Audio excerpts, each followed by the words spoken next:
Welcome, everyone. Welcome to Levy Members, where we bring you an insider's perspective on all the latest breaking news involving Russia, Ukraine, and obviously our own President Donald J. Trump and his administration.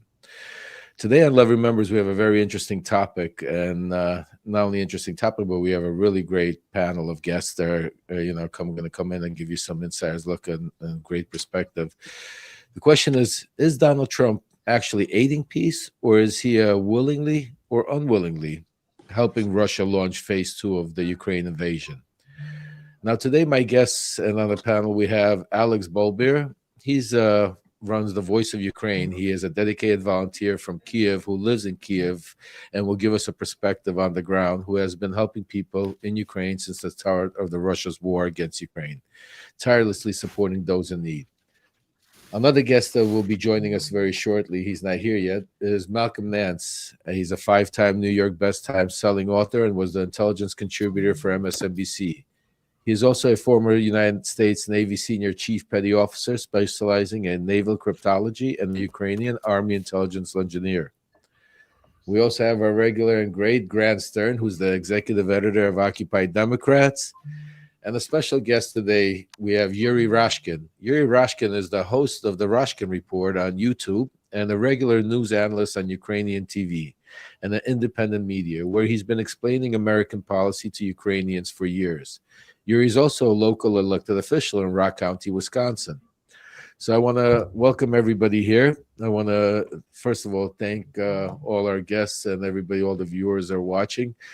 We're going to try to give you a really insider's look of what's going on. I'll start off with this. I mean, listen, guys, in America right now, we have a lot going on. We have tariff wars. We have our markets crashing, talking about recessions. And I mean, we're literally talking about invading Canada, Greenland. This is the stuff that's happening here in the United States. And we could talk about any one of those subjects and have a space. But I really chose the topic of this one, which is very, very important, I think, and is what's going on. Because yesterday there was a meeting that happened in Saudi between the Ukrainian delegation that was run by Chief of Staff Andriy Yermak. And I don't know if you guys know, I know Andriy Yermak very well. I actually led our conversations and negotiations back in 2019 with Andriy when we were putting pressure on Zelensky to make an announcement into the Bidens.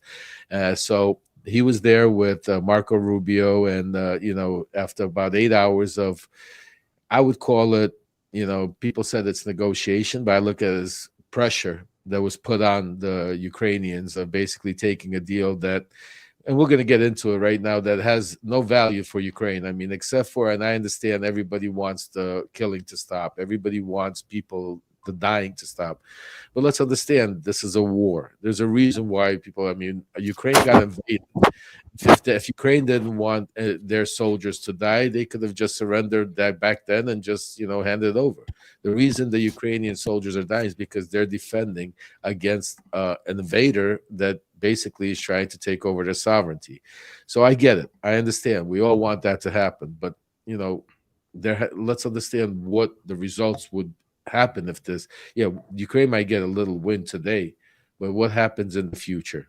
I mean, what really happens, in phase 2, and we'll talk about it, and I'll give you my opinions. But, I know Grant has not too much time today with us. He has some things he's going on. So thank you for coming, Grant.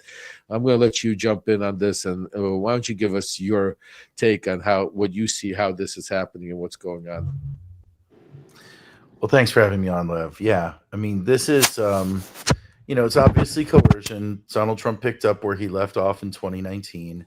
Coercing Ukraine to do whatever he needs to get whatever he wants for his own purposes, and national security, international peace be damned. The idea of a 30-day ceasefire is something that I think Putin would be very happy about right now because of the manpower shortages and material shortages that they're experiencing because of their failed 3-day invasion of Ukraine that just hit the 3-year mark. This is not something that Ukraine wants. They don't need a ceasefire at this moment. They really need an actual peace deal where they get their land back and get security guarantees. And I mean, the reasons they're fighting aren't just about taking back land. You know, if it was just about taking back land, then you know, I don't think there would be such an urgency. I think it's about preventing domination by a brutally fascist regime in Russia and preventing them from overrunning the entire country piecemeal. I mean, we saw what happened when Putin achieved a ceasefire in the Donbass in his hybrid war in 2014, right? Like, it wasn't an official invasion by Russia. They were breakaway states, yada, yada, yada, bullshit, bullshit. And then Putin comes back, you know, 8 years later and invades again. And he's on a longer timetable than any elected official in the United States, which he understands and he uses to his advantage. So the only reason why Russia wants a ceasefire is because it would be to Putin's advantage right this very minute. And all of the noise and fury that Donald Trump put out about sanctions and tariffs against Russia are kind of ridiculous. America only had $30 billion a year worth of trade with Russia before the war. And now we have about $3 billion a year worth of trade with Russia. I mean, how much caviar can America possibly import from Russia for him to sanction? Right. You know, I mean, it's all just a exactly. charade for him to do Putin's bidding. I'm actually hearing from sources that are close to me inside Russia, that are close inside that whole world, that basically this is all being negotiated behind the scenes by Russia. I mean, this is not, I mean, part of yesterday's negotiations were already conversations that the Trump administration officially and especially unofficially and behind the scenes, something that I know very well of, you know, how Trump does it, to be able to have the conversations that are already put a lot of this in place, because we all understand that Russia's bleeding. They need to stop it. But to stop it right, I mean, where they are right now, I think it would be ludicrous. And before I give you my opinion, let me bring in Yuri Rashkin. Yuri, I mean, you have a lot of different guests on your show. Some of the biggest, you know, YouTubers, bloggers from Ukraine, from, you know, even some from Russia, and, you know, they give their opinion. And so you're very well tuned. Tell us, what is, I mean, what are the Ukrainian people thinking? What are your guests talking? What's happening? Give us your point of view. Well, Ukraine is a democracy, and it's not a dictatorship, which means that Zelensky just can't sign whatever he feels like.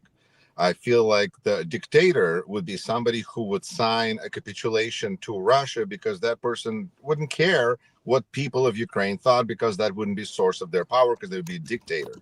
But as it is, I think Ukrainians actually right now, and that's something that I've been trying to facilitate with my humble channel, is to facilitate a conversation about what peace means to Ukraine. Because I think that there's people, it's a very much a loaded word, because when we hear, let's say, Putin say word peace, he means takeover. When Donald Trump says peace, he means capitulation. When Zelensky says peace, he means guarantee of future safety. So I was curious, what do Ukrainians feel about it? And I think that the responses come in terms of, you know, strategic, from NATO invitation and NATO partnership, to just having our boys come home and having the exchange. So that's having the exchange of prisoners. So, but right now we're not really seeing Russia do anything. We're seeing that United States is doing all these concessions. Ukraine is already pulling out of Kursk region because potentially their locations have been turned over to Russia anyway. So it sounds like there's a lot of vulnerability there that comes with just having Tulsi Gabbard as director of national intelligence. But I think that Ukraine is very interested in trying to work with the United States. I think that Ukrainians don't, you know, even though that everything they've been through, from Biden, who they felt was not helping them enough, and they were hoping that Trump is going to come in and do better, to then getting Trump, who's basically taking Putin's side. You know, they're just trying to figure out how they can survive in this world, remain a country, and be on good terms with the United States. They don't want to be on bad terms. But what does that mean? What do they have to surrender? What can they say? Can they say anything but thank you? Is Zelensky now required to wear a suit, or is he going to be told that he is wearing taxpayers' money, like misspending them if he shows up anything but a sweater? I mean, like, what are the rules? Well, the whole delegation wore suits in Saudi. If you noticed that Yermak and everybody took off the fatigues and they all came in suits, and it was crazy to watch it all play out, because I know Andre Yermak pretty well. I've been in negotiations with him. I saw Rudy Giuliani sit there and literally berate him and force him and tell him what to do as far as Ukrainians were concerned. I could only imagine the conversations they were having as far as pushing the Russian propaganda. Yes, I don't think Marco Rubio is a Rudy Giuliani and didn't scream and yell and use backdoor tactics like Rudy did back then in 2019. But I still think it was more of a pressure campaign. And I want to do a quick shout out to one of my most loyal supporters from the beginning, Karen Ladybug. Good morning. She's in Tucson, Arizona, and to Brandon and everybody out there, Slava Ukraine. And we have a very special guest on here today, Malcolm Nance. I told you about him. I mean, I'm going to do it one more time because he's so special. Malcolm is a 5-time New York Times best-selling author and was the intelligence contributor for MSNBC. He is also a former United States Navy senior chief petty officer specializing in naval cryptology. And most of all, he's a Ukrainian Army intelligence international engineer. So, Malcolm, welcome to Love Remembers. We have, I don't know if you heard some of the viewpoints, but the topic of the conversation is, we had these talks going on yesterday in, Saudi Arabia, and they came out, and now everybody's talking about, we have the cease deal. We're supposed to be happy. Rubio's coming out that now let's see if the Russians accept. The Russians are talking about, I don't know, we need to really speak to you. I mean, this is all bullshit. This is all a play, because this deal was structured by the Russians through the camp, through the backdoor channels, to be able to force onto Ukraine, because there's no winner. Ukraine has no benefit whatsoever that I see, unless you could tell me, Malcolm. Tell me, what are your thoughts about this proposed cease deal and anything else you want to talk about? Well, one thing is absolutely certain, because we've heard various pundits come out and say, well, the Ukrainians are there, the Saudis are intermediarying, the United States is there, and Russia's not there. Well, that's absolutely wrong. Russia was in the room. Russia was in the room, and its representative was Marco Rubio. Yep. And Donald Trump sent him with Russia's talking points, with Russia's positions, because there is no daylight between Moscow and the United States now. I don't say the American people, because the American people don't support any of this, right? This is Donald Trump and his bizarre relationship that he has with Vladimir Putin.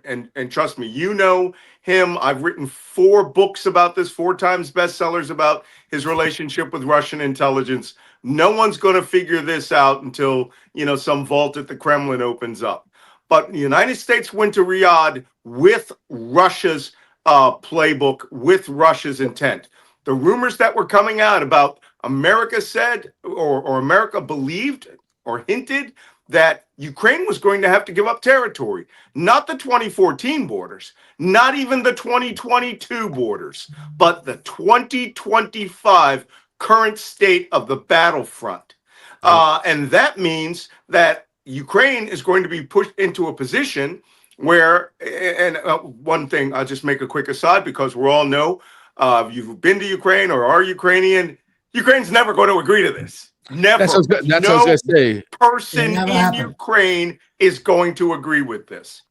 That's why I'm going to ask Alex. I mean, jump in, Alex, and tell me. I mean, yes, Yermak could go there and say that yes, they're going to sign this peace deal and they agree to it. But I mean, is the parliament? Are the Ukrainian parliament going to allow this? Or are they going to just say, because basically they're saying is, okay, we give up. I mean, because here you are. We're going to surrender here, give you what you have here, and hope that you don't take more later. And we'll get into that phase 2 part of it, because I think it's not a war, it's an economical destruction of Ukraine. But we'll get to that in a second. But Alex, tell us what happens. Well, first of all, the good news is I spoke to my guys in Jeshov, and the equipment is moving. The military is moving, is going across the border. So that's no lie, it's happening. Second of all, when they stopped the supplies, and I spoke to a lot of guys right in the front lines where I used to deliver, and they're telling me that morale dropped a lot. Soldiers felt abandoned. They felt abandoned, and it was very dangerous. So by doing this deal and siding up with US, Ukraine got its help back, it's got its intelligence back, and then we'll see what happens. It's like a 50-50 thing, but at least the people feel strong again that behind him is America. Whether it's true or not, that's already second. Oh, I agree with you. They had no choice but to agree to. I mean, Otherwise, they would have lost. Otherwise, yeah, the morale was down. Oh, I agree with you. And Grant, jump in. I mean, I know you have a lot to say usually, and I know you have to leave. So why don't you tell us your thoughts on this? Well, I mean, they don't have any other choice, right? So just going along with the deal was pretty much, especially after spurning Trump the first time, it was the best solution to the situation. And Ukraine can't have a 5-year plan right now. They can't say we need everything to be perfect in 5 years based on what we do now. They kind of have to just win the day and then win the next day and just keep winning one literal day at a time. And not worrying about tomorrow, which is, by the way, it's a strategy that corporate America deploys to crushing effect. And it's the Donald Trump thing. He doesn't care about yesterday. He pretty much figures everybody has the emotional and mental intelligence of a goldfish, and certainly his followers do. So they've got to win today. They won today. And in fact, they've won this week when you think about it, because last week they were being forced to sign away their mineral rights for continued U.S. support. This week, they signed. All they had to do. They signed the mineral rights. That was part of the deal. That's part of the deal. Oh yeah, that was part of the deal. They're willing to sign up the mineral rights. Yeah, go ahead, Alex. They're willing to, or that they did. I don't think they signed the mineral rights. No, they haven't signed anything yet. No, they haven't signed anything yet. Right? This is just what they've agreed to in these conversations. So, but I don't think did they agree to the original terms of 50% of everything going into the future?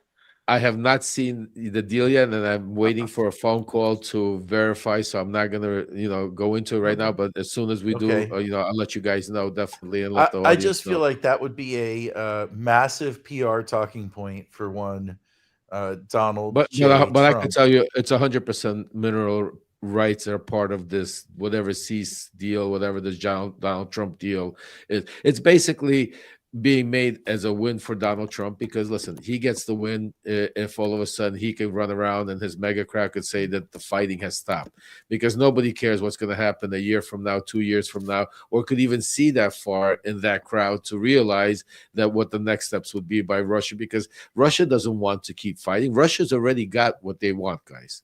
Russia's already taken over all the territories that have all the 90% of all the mineral rights in Ukraine.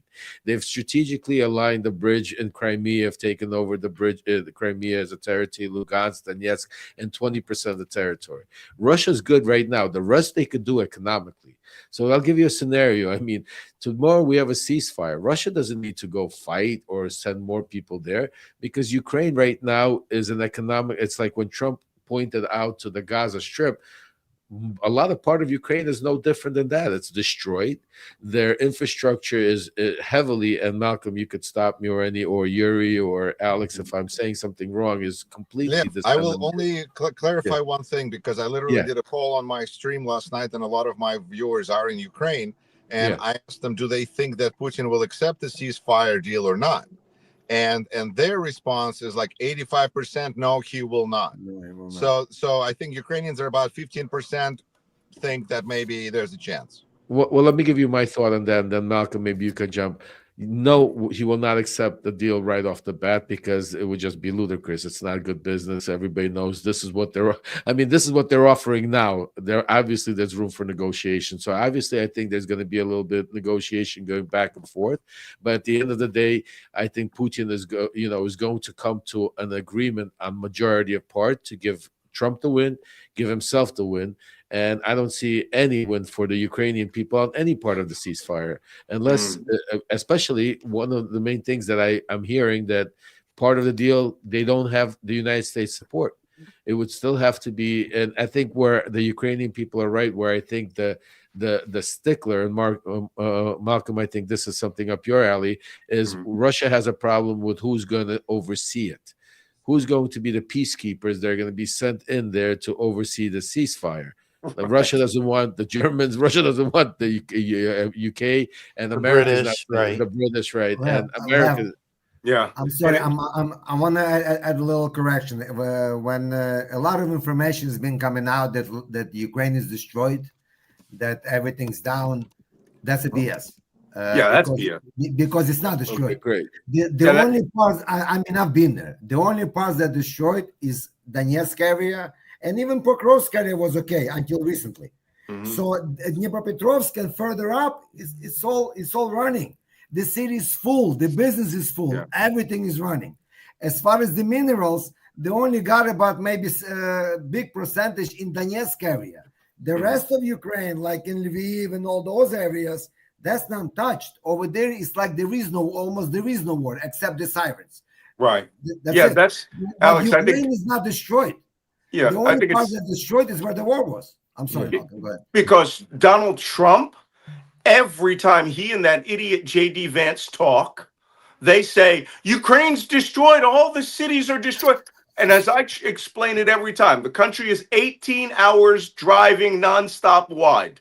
The war is in the last 30 minutes in the southeast of the country. That's the occupied areas. Before pre-war, I went to Avdiivka, and they've only just taken that space. And, parts of Zaporizhzhia, we all know the areas that they are. But he is putting out deliberate misinformation to the American public to create the impression that every city in Ukraine is Mariupol and that he should get a Nobel Prize for going out and saving. No, this is not, Lev, that's what he's shooting for. He's so angry over Obama's Nobel Prize. Yes. That this is about, I will be the peacemaker. The first time he tried this BS was 1987 when he wanted to be the negotiator for the START 2 ballistic nuclear weapons talks. And he said, I could get the Nobel Prize. This man has got, as you know, a mental defect. And if he has to let civilians die in Ukraine, he will. Yeah. And my question is, how much You brought up- pressure can be applied to him so that he would do the right thing and still get his peace prize? Look, you Zero. brought up the Reagan era. Zero, and exactly. the Cold Zero. War. But I think you're missing the war here. This is a World War II scenario. And that makes Donald Trump exactly what he is. He is the great appeaser. Okay? If Reagan was the great communicator, Donald Trump is the great appeaser. Yeah, we all believe that because he is literally the deputy of Vladimir Putin, not Medvedev. It's Trump who really embodies the spirit of what Putin thinks a Western oligarchy should be. Trump and Musk are executing Alexander Dugin's repolarization of the world, giving Europe, the Eastern Europe, as their pole, and then taking Western Hemisphere as the American pole. And you add on top of that crazy. Yeah, but Russia's not giving the whole Western Hemisphere as an American pole. They don't Let's have look to at Venezuela. That's a big toehold for them, and still Cuba as well. Oh, So- don't worry. Trump will try to negotiate peace there too. Yeah. Right?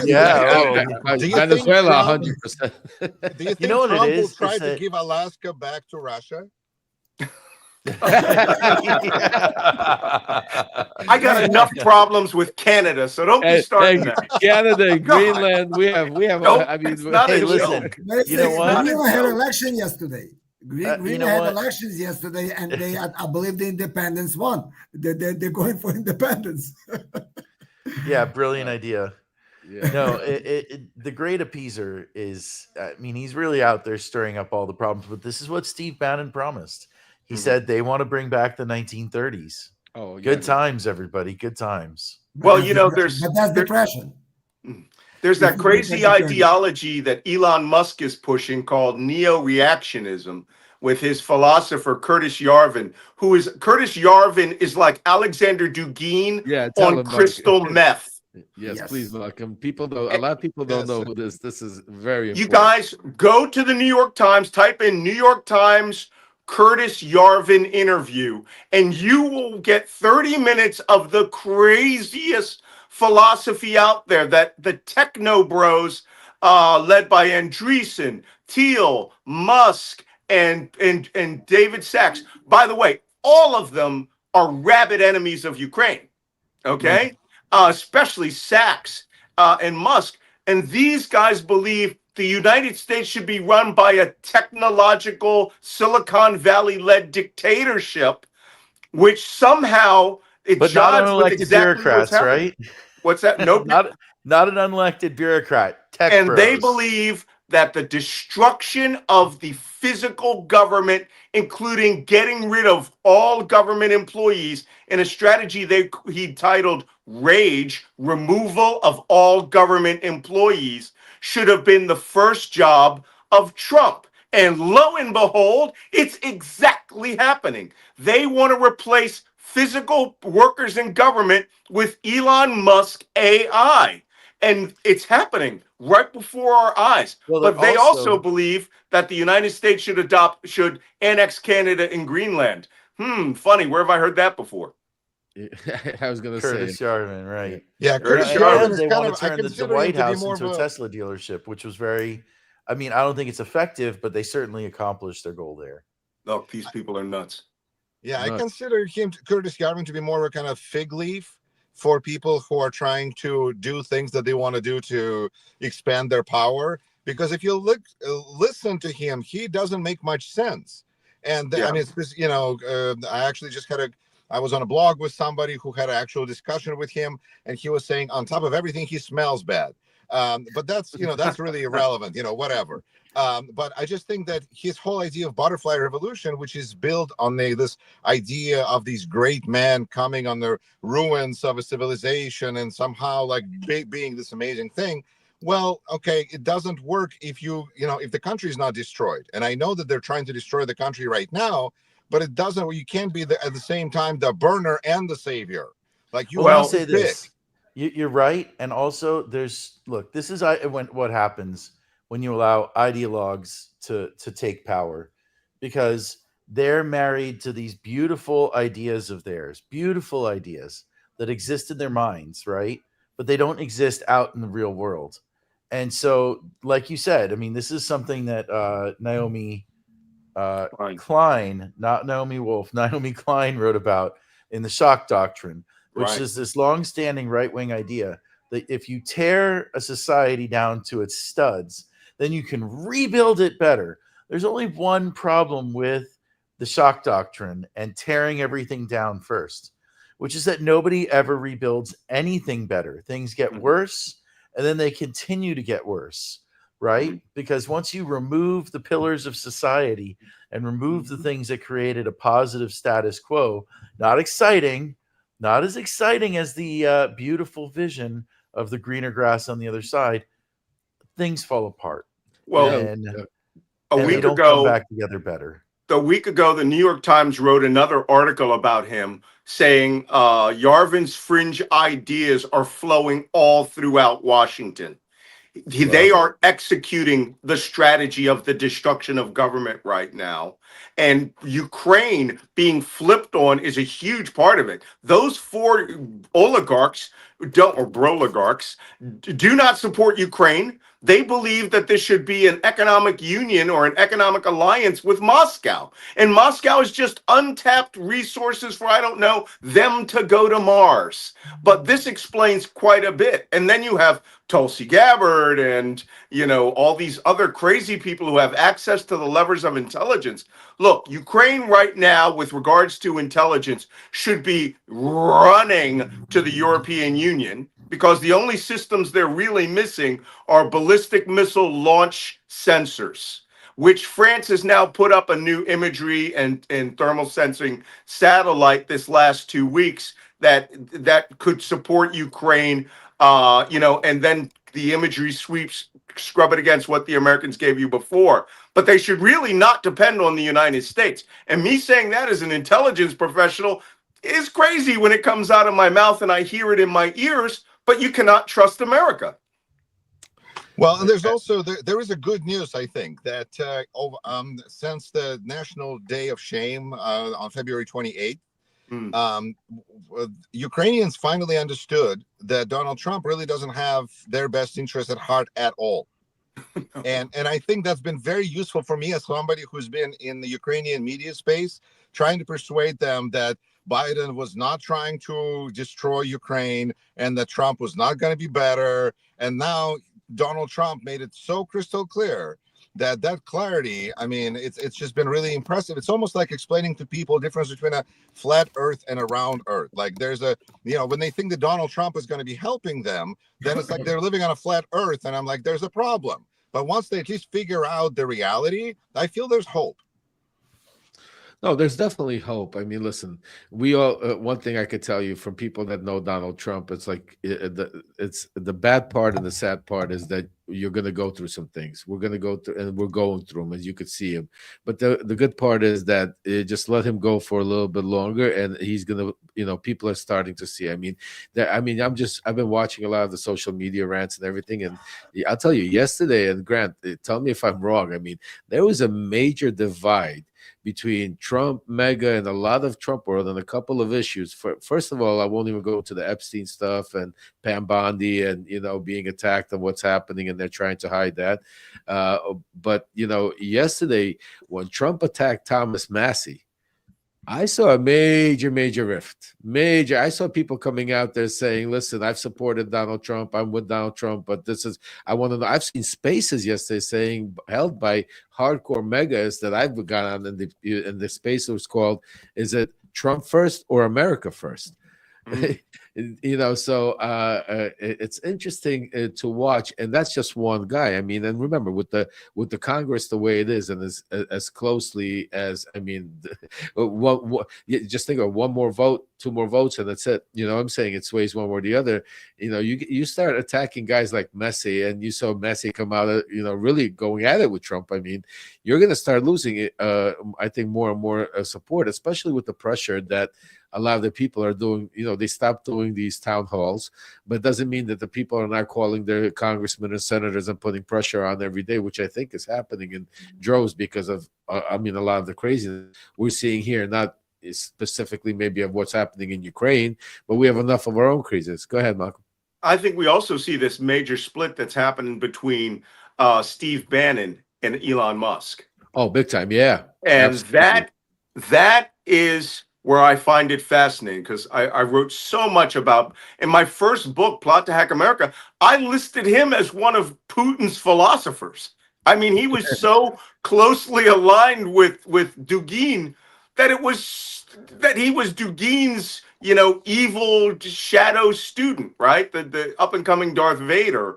And now I think he sees that belief in, that the vision of neo-Eurasianism, taking that part, and Steve Bannon being the philosopher king of the the Western MAGA world, being shattered by these young guys and guys like Yarvin controlling Elon Musk and this new broligarch philosophy, wiping out everything MAGA stood for and literally controlling the United States. I think he's terrified that he's going to become a second-class citizen. It has been. I think there's an interesting difference between America and Russia in this sense, Mr. Nance, because in Russia, and left, Alex, correct me, there's like a designated grade one. There's the great philosopher, the great writer, the great ballet dancer, whatever. And in America, we actually have a constant competition. There's always the next Curtis Yarvin, the next this, the next that. And that's kind of one of the differences, because Dugin's been there for a long time. He is a designated, because designated means dictator, means for life, ruler for life, like Putin. It supports that whole vision. And we always have this competition for the next greatest burger, so we'll see.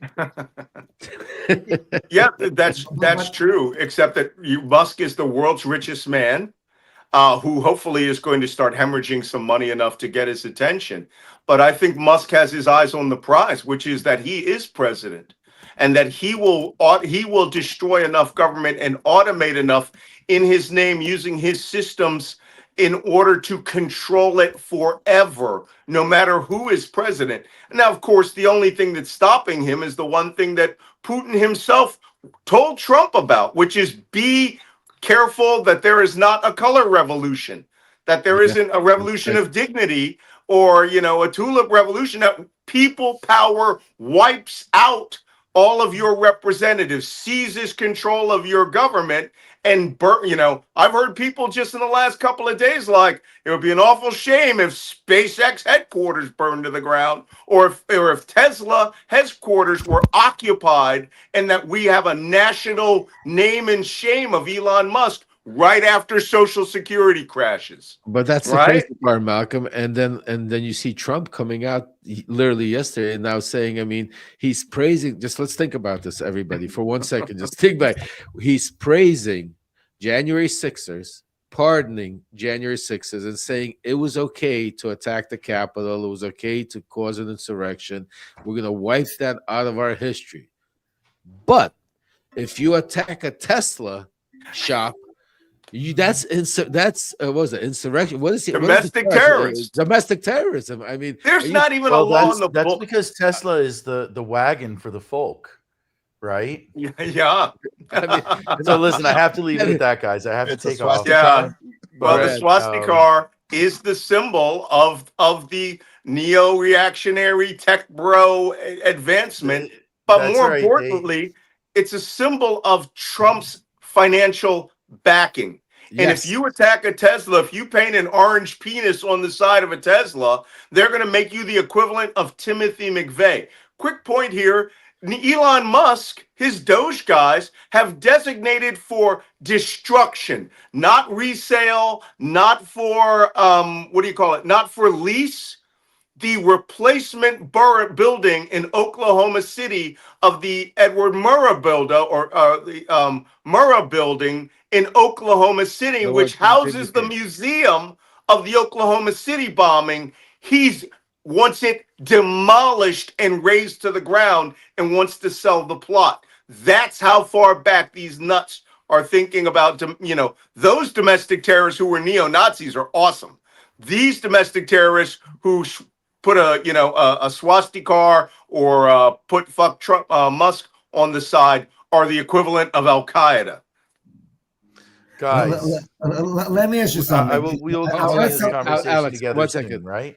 Absolutely great. I can't wait to see you guys I know soon. you gotta go. Thanks for coming. You're always a guest here. Come on back. We're gonna continue. We have some more questions and answers to go. But thank you for coming, everybody. Please follow Grant Stern on all of his social media platforms. Grant, you want to tell everybody before you go quickly where they can Just follow go to you? grantstern.com. It's all there.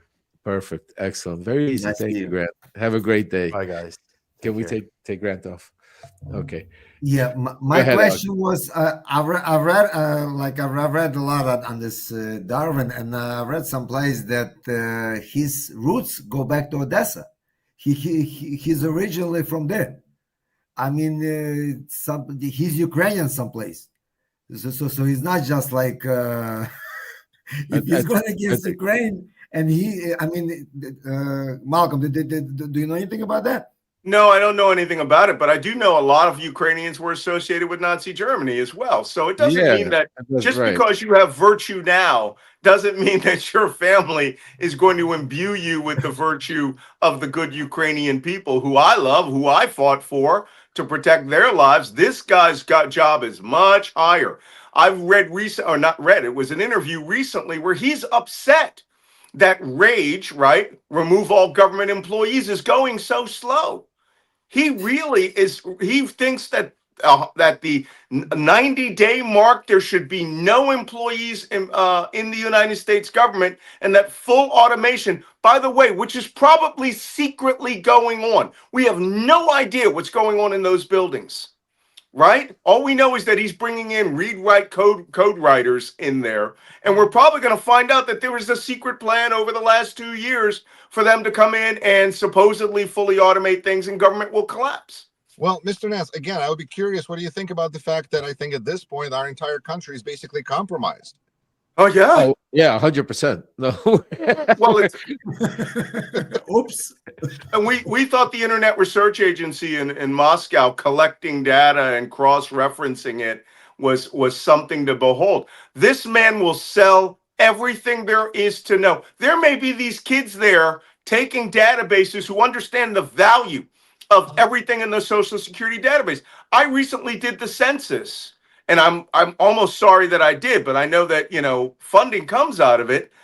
the detail of the questions they ask you, your work, your house, your health, your family, the square footage, how big your plot is, you know, how much did you pay in taxes?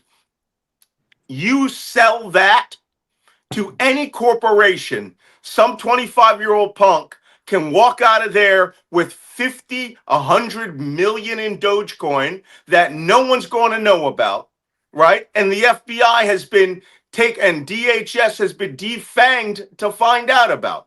Oh yeah, Right? that's I a separate. personally have some strong feelings about what we should do with the 300 Tesla and Starlink employees that work for Doge.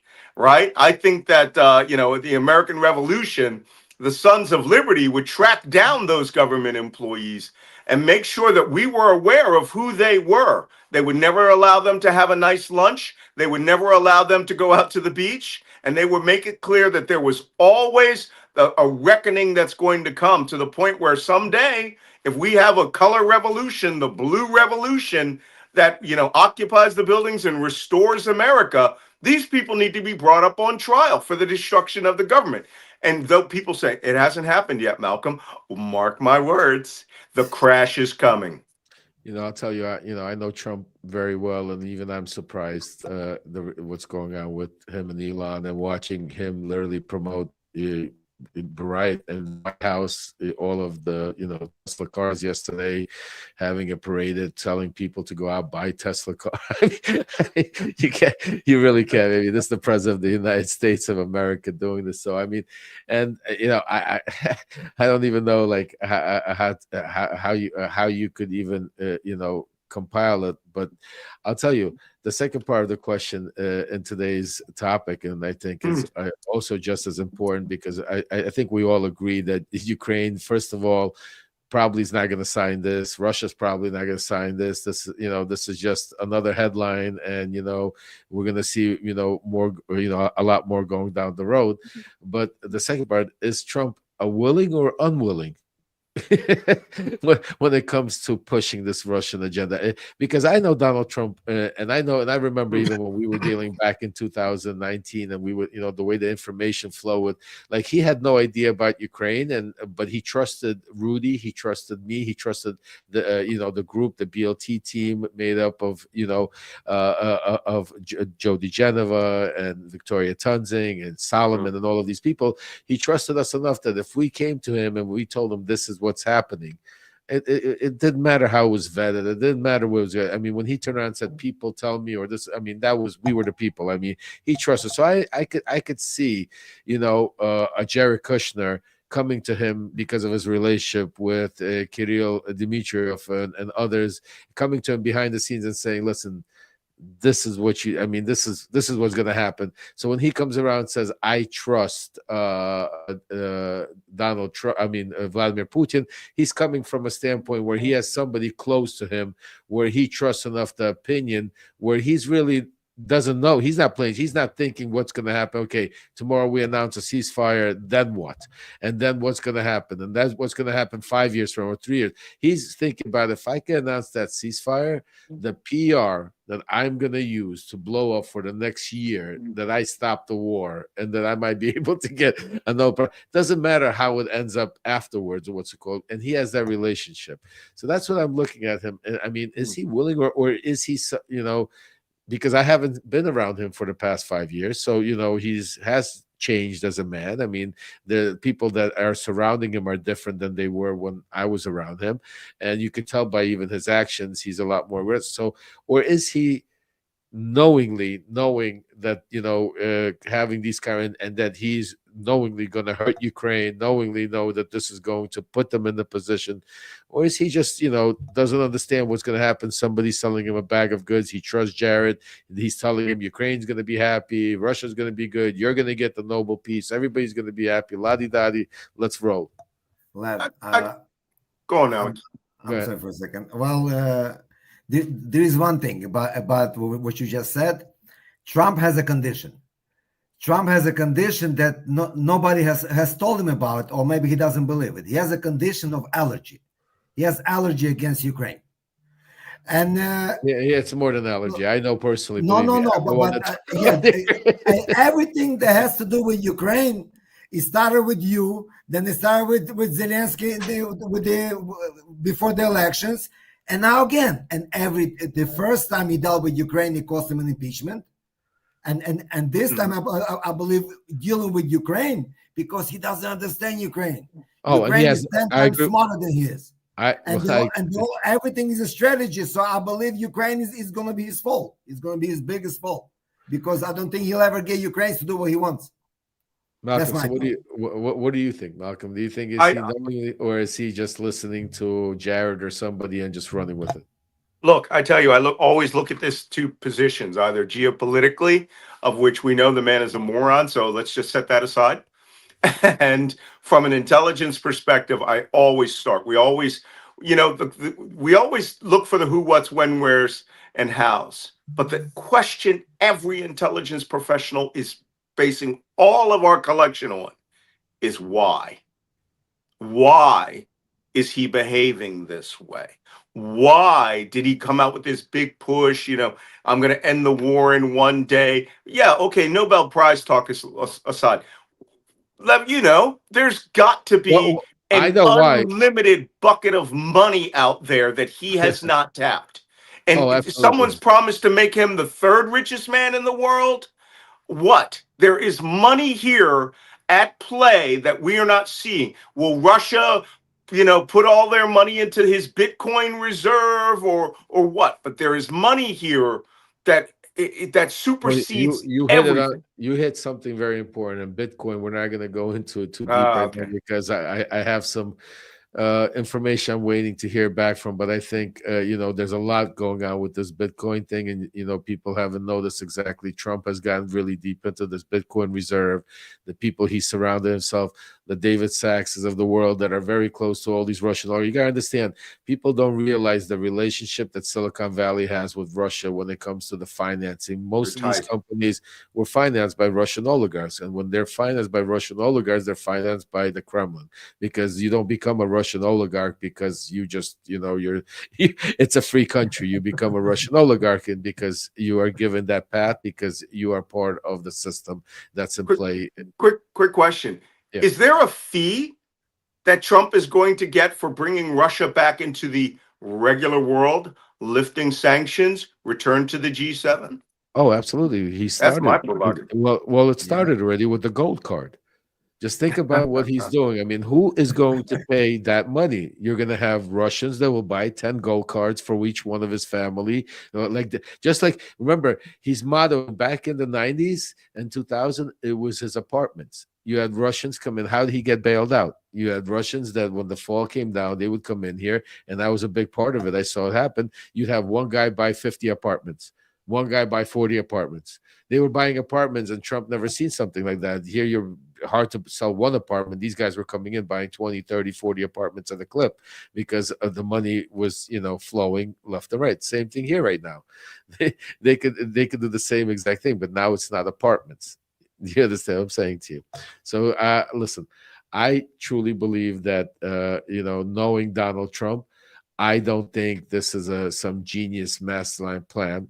Yes, he sees dollars. He's being offered, just like with the Gaza Strip, over there he sees the Trump hotel casinos. He sees a different world. With Ukraine, he's been sold that there's minerals and that there's stuff there that he could, exploit and bring back. He feels his relationship and strength with Russia. And again, I think this cease agreement is strictly more important for Russia than anybody else, because Russia needs to stop this yesterday. For them, this would be the biggest win, no matter how they could be talking this way or the other. But to stop right now where they're at with the terms, the way, again, we haven't seen the whole terms, we haven't seen the whole agreement, but just watching, just from what's been breaking and the things that I've been hearing from my Ukrainian people that have been on the inside, I mean, again, we said in the beginning, I don't see how the Ukrainian people, the parliament accepts it, how it moves on. I also don't see how it benefits Ukraine in any way by just basically allowing Russia to, stop where they are, just surrender. It's basically surrendering, because you know, if you and you're you know, military specialist, Malcolm, because if you give the other side, if you give Russia right now that's being bombarded, because think about it, folks, 3 years ago we were talking about Russia taking over. We were saying about, oh, 3 days Russia, Kiev is falling. Then we were talking about, oh, Ukraine would never be able to sustain this long. Guys, now we have Ukraine taking over a region of Kursk. We have Ukraine drones hitting big parts of Russia. They're destroying their refineries and oil fields, but we don't hear about this here.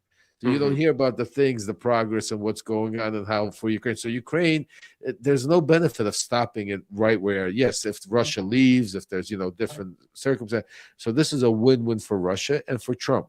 And I really hope and can't see, you wanted to add to that? I do. I feel like, if I can summarize, I've been asking my viewers again, do they feel that Trump is a degenerate or Putin's agent? Kind of, which is it? And people, of course, are going, well, why can't it be both? Yes. And I'm going, well, no, you know, I'm asking you to make a decision. That's a good one. And, you know, and right now it's about 50-50. Which means, and it used to be a lot fewer people thought that he was Putin's agent. And I find that Putin's agent to be a very good permission structure to get people out of cult of personality of Trump.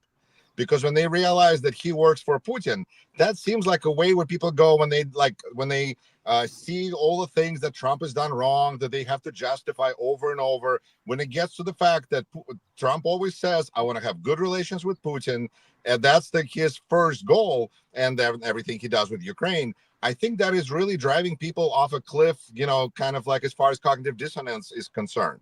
So I see also some real hope there. But the fact that Trump really cares about relationship with Putin simplifies, I think, a lot of calculations. I think it just really shows that, you know, he's probably going to be more than likely at Red Square on May 9th. Because that's his goal. Because to imagine that Putin is going to be there with Xi Jinping, but without Trump, oh no. So I think that there's, you know, we can see where the things are going if we just open our eyes. Oh, and we know Trump. I mean, I personally was at the White House. I remember when Trump came back from Paris. He loves the parades. He loves the military. He wants the scary part. I did too as a kid growing up in Soviet Union, because that was the coolest thing on TV. The scary part is that he really wanted to have one here in the United States in Washington D.C. And I even remember it went as far as he was being told that the streets, the tanks would destroy the streets. That it would be a cluster. It would just possibly, and he was just so upset because he wanted to show our military force and how powerful we are on the on the what's it called. So guys, yeah, I want to add one more thing to the subject of agent or an idiot. From some of my back channels, because I did some business in Russia before the war started and all, and every move he makes, they're going nuts over there. They do not know what to expect from him.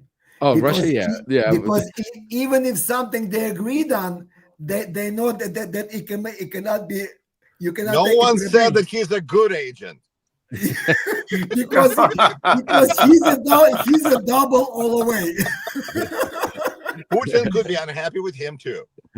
Well, because they don't trust him either.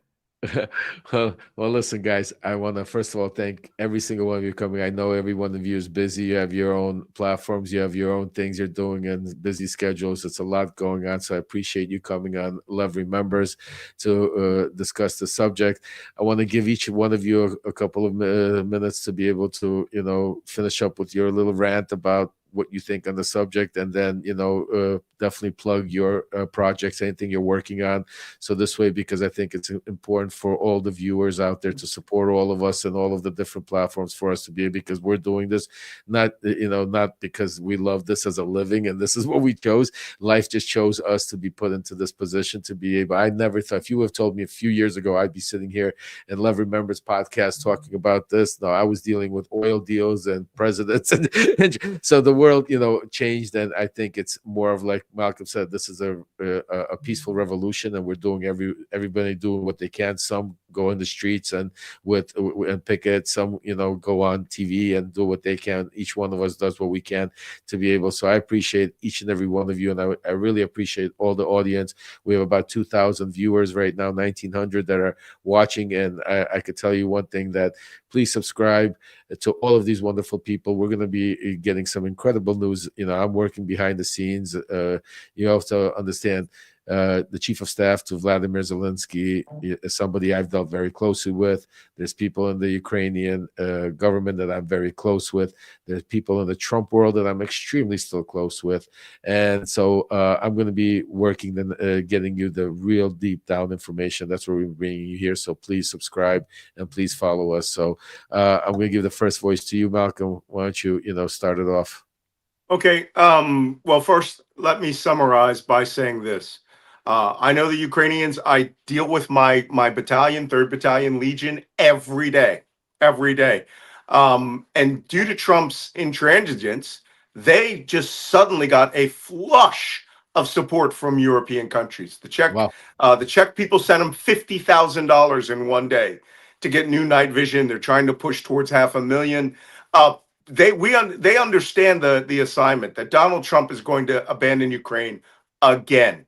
Zelensky is going to be invited back to the White House for a ritual humiliation.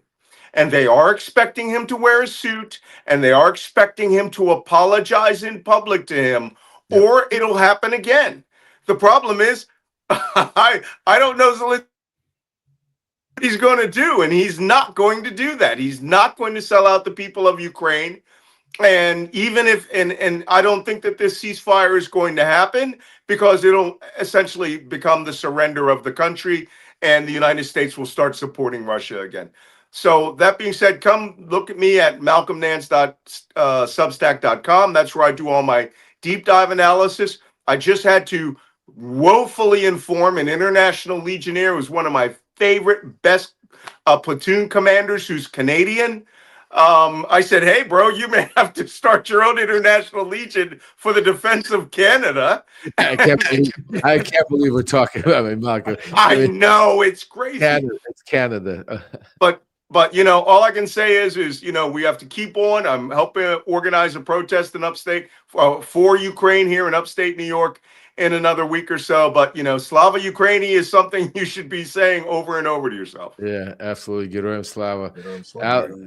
Alex, Well, I totally concur with everything that Malcolm said, and like, I'm gonna repeat myself one more time. He underestimates Ukrainian people. Because Ukraine is giving him only what he needs. I slept in Avdiivka under the missiles at least 10 times. I delivered there, slept in the basement, when every 20 seconds there's either outgoing or incoming. So those people, I came there with the armored vehicle to get them out when Russians were coming in, and they didn't want to leave. They want to stay there and fight. I've been through all the front lines, and it's all the same everywhere. So there is no way. Right now, Zelensky gave people what they need, and he said, sure.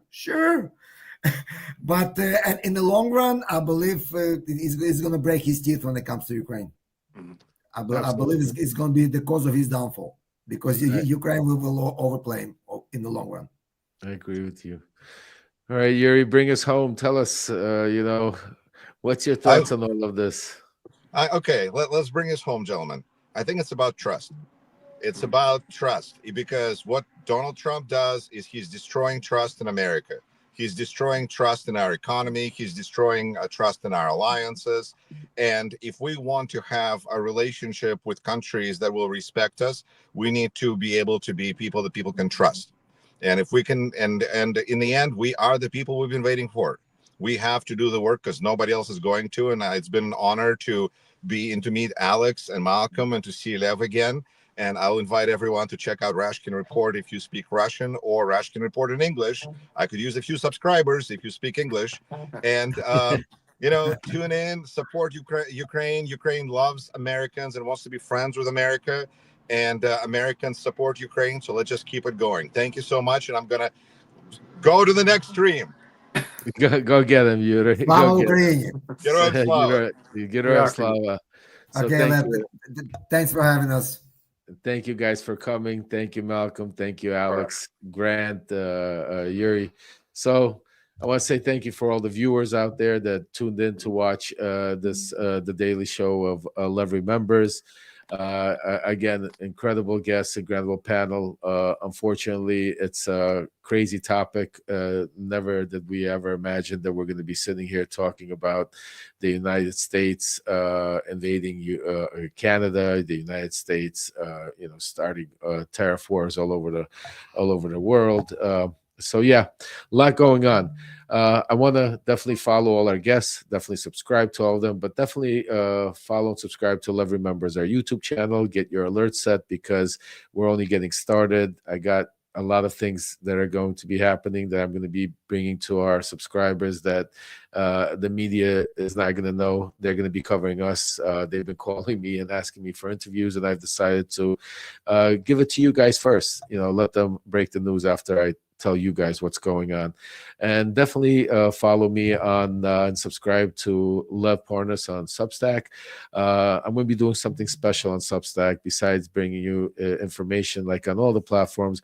But on Substack, we're going to be doing live Q&As where you're going to be able to interact with me and ask me questions, anything you want to get the answer. And also live interviews with some very special and very powerful people besides here on Love Remembers. So again, it's March 12th, 2025. A lot going on. Thank you again for everybody that's tuned in. Subscribe. Love Remembers. Lev Parnas on Twitter. Lev Parnas on Substack. And, any support I get from you means everything to me. It means the world to me because I've made it my mission to do this, to be here with you, no matter the risk that's involved. A lot of you know my story and know, especially with the current administration, I have to be very careful of what I say and what I do because of their target list and everything. But I made a promise to you several years ago when I came out of prison that I will fight, I will tell the truth, and I've testified in Congress, I wrote the book, I've been a subject of a documentary, but this is going to be my main project. I'm going to be here with you try to be here with you on a daily basis. I'm going to try to get you the inside scoop before you hear about it on CNN or MSNBC or Fox. You're going to hear it here first. And we're going to bring you some incredible guests. And like I said again, thank you and have a great day.